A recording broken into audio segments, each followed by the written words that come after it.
Hello YouTube. Today my plan is to go after oysters. I'm going to show you something here while cars go by.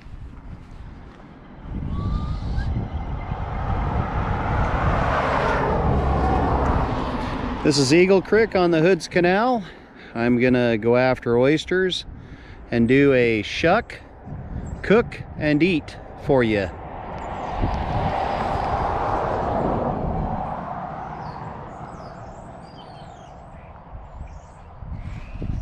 It's a very beautiful day. We'll get back to you on the next step. Reach the Washington State Department of Health Shellfish Safety Hotline. This message is for emergency closures due to marine biotoxins. Please select one of the following menu options. For Southern Puget Sound, for Hood Canal, south of the Hood Canal Bridge, the following beaches are closed to the sport harvest of all species of clams, including geoduck, oysters, mussels, and other marine invertebrates such as the moon snail.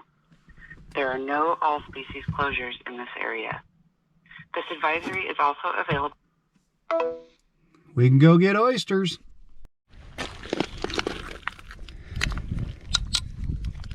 Okay, right now I'm collecting up oysters so that I can find a place to shuck them. It's the first 18 shuck to get your limit, and you're going to want to keep the oysters on the beach where you found them. So I'm just basically going right along this line here. I'll come up here, shuck them, and throw them back down here. So anyway, they don't want you leaving shells somewhere else where oysters can't reproduce. They'd rather you shuck them and put them back where you found them. Alright, so when I was collecting this pile of oysters, there's more than my 18 for my limit, so what I'll do is put what I don't shuck, I'll put them back down here. But what I do is I go along tapping. I want to have a hard sound. If I have a hollow sound, that means they're dead. You don't want them. Even if there's an oyster inside, you don't want them. In fact, these have a bunch of babies. 1, 2, 3, 4, 5, 6, 7, 8, 9, 10, 11, 12, 13, 14, 15, 16, 17, 18, 19, 20. There might be up to 25 babies in there. So for sure I want to put it back down there. Anyway, I usually shuck all these oysters. This is the back, that's the front. I shuck from the right because the mussel is going to be right here.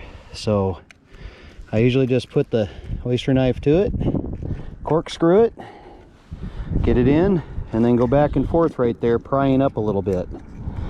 And then I will take and shuck the oyster off, throw the shell, making sure that's not a pearl. It's an air bubble. And anyway, I'll shuck the mussel out that's right there, and then I'll set it aside over here, and that'll be one of my count. I never put them in the bag until I have all 18 sitting right here. So what I'll do is take another one here and show you another method of shucking. Break it free. Alright, so if you can see me okay, I stab right there. Stab into the shell. That's for the stubborn ones that you can't get inside here. And then you cut the mussel, you pry up, and then you shuck underneath. Same thing, pry the shell off, throw the shell back down to the where you got the oyster from, and then you just shuck the mussel off. Stick it in another pile over here next to the other one. Third one, the third method people do is they stick the oyster knife, if you can get that, they stick the oyster knife right in the hinge and pry. You can do it with a screwdriver and a hammer too. Anyway, once you pry the back of the hinge up, you can get into that mussel easier, and you can then cut it away like so. And again, then just cut away the mussel and set that one over here next to the other ones. So what I'm going to do is I'm going to shuck all 18 of my oysters, and then I'll get back on here and do a little pearl look-see with you, and then we'll get back to cooking them up, and I'll be eating them. So stay tuned.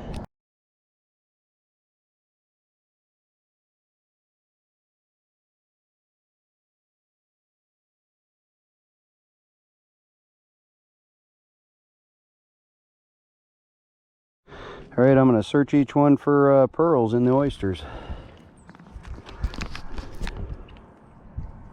There still could be pearls in these oysters. I'm doing a quick glance.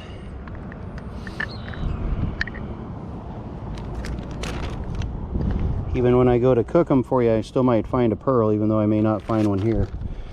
Now, why I'm saying that I might find a pearl, in one of my videos I showed how to do it.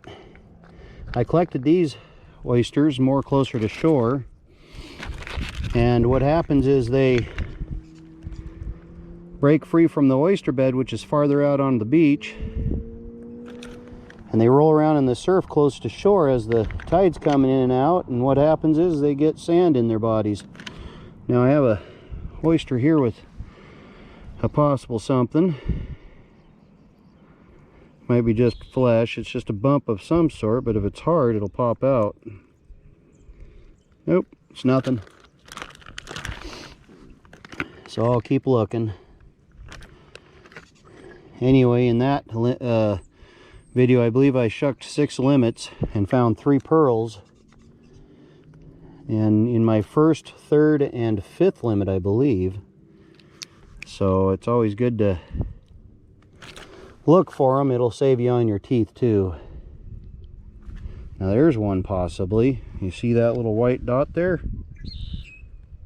That's a pearl. If I don't lose it. I have a separate baggie. It's right there on my thumb. So I'll try and get this off of here, put it in the baggie, and got ourselves another little pearl. Pretty easy when they're in the surf line. I mean, right on the shore edge, I should say. So there, well, I'll try to show you. Right on the tip of my thumb. Right there, if it quits rolling around. On the tip of my finger now. In the baggie it goes. All right, that'll go in my pocket, and I'll keep looking. When I go do the cook and eat, I'll show some quick stuff and then move it along. I don't want this video to be super long. All right, 2 more to go. Yeah, the pearls are usually in the body of the oyster. The main fatty tissue here or here. All right, that's it. I'll get back to you when I'm cooking. Okay, I have the oysters here ready to cook up. So what I'm going to do is dump the oyster. I already mixed egg. There's 1 egg in here that I mixed up. I have herb or Italian seasoning breadcrumbs, and then I have butter in a frying pan, along with some extra butter here. I'm using the butter from another catch, cook, and eat from steamer clams, and you'll see that video either first or second. So that I should tell you, because everything's going to look familiar to you if you watch both videos. Alright, once you've mixed the oysters in with the eggs, you set them down on the breadcrumbs, just like so. And I'll move this egg out of the way here. Okay, so then what you want to do is just flip it over. Now these oysters come salty. They live in salt water, so you don't really have to add salt. It has a nice flavor of their own. Hood's Canal oysters, to me, are one of the best oysters that I've ever eaten. I've grown up around a lot of oysters. And I'm sure East Coast people and other countries have oysters that they like as their favorite. So I'm not knocking yours. I'm just saying for my area, these oysters to me are the best. Out here, there's silt. I don't get them from here. This is at the end of the Hood's Canal. I actually get them way down the canal. So it's more fresher. It's clearer water. And there's no rivers nearby. So when you're dealing with rivers, you get a lot of silt. Anyway, now that I've got that far, I'm going to see if I could I'll set the frying pan down, turn the gas on. Why it's underneath the cover here is because of the wind. It won't cook evenly. So now that I've lit it, I'm going to let that butter melt here in a second. It should go pretty quick. Add a little more butter. And I'll get these in there frying. I just set them in and let them do their thing. They're going to cook pretty good, and then I'll turn it on to flip them with you so you can see how brown they are. And I'm only cooking a few of these. I'm not going to do them all. It's not necessary to do them all to show you that I'm going to eat them and you're not. So I'll get back to you when it's time to turn them over. Okay, the wind has slowed down a little bit, so I can actually flip them outside here. You want to have them nice and even golden brown. I can get this one to flip. That one's not so golden brown. That's okay. We'll flip her again. There we go. I'll get back to this one here that don't want to flip. I'll move this one here, even that it wasn't as brown over there. But I'd show you this pearl again. It's right in the front of the tip of this spoon. So, cool, I found a pearl for you. Here are some oysters, and here's some tartar sauce that I laid out there for just dipping a little bit and adding to it. You don't need any tartar sauce. These have perfect flavor with that Italian herb seasoning. It's cracker crumb that you get out of this, just regular cracker crumb you get out of the grocery store. Anyway, let's take a try here. I'm just going to dip a little, try a medium one, and then go like this. Here it is.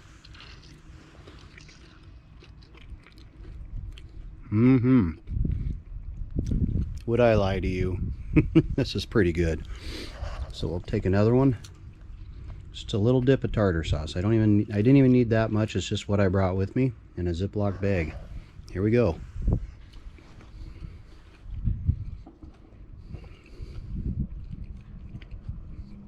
Yes, perfect. So anyway, if you like this video, please press like. If you want to see more of my type of videos, please hit the notification bell. And if you haven't already, I'm asking that you subscribe to my channel. It'll go a long ways to me making more video. Share it with a friend. Add some comments. I do read the comments, but I don't always answer back to them. So again,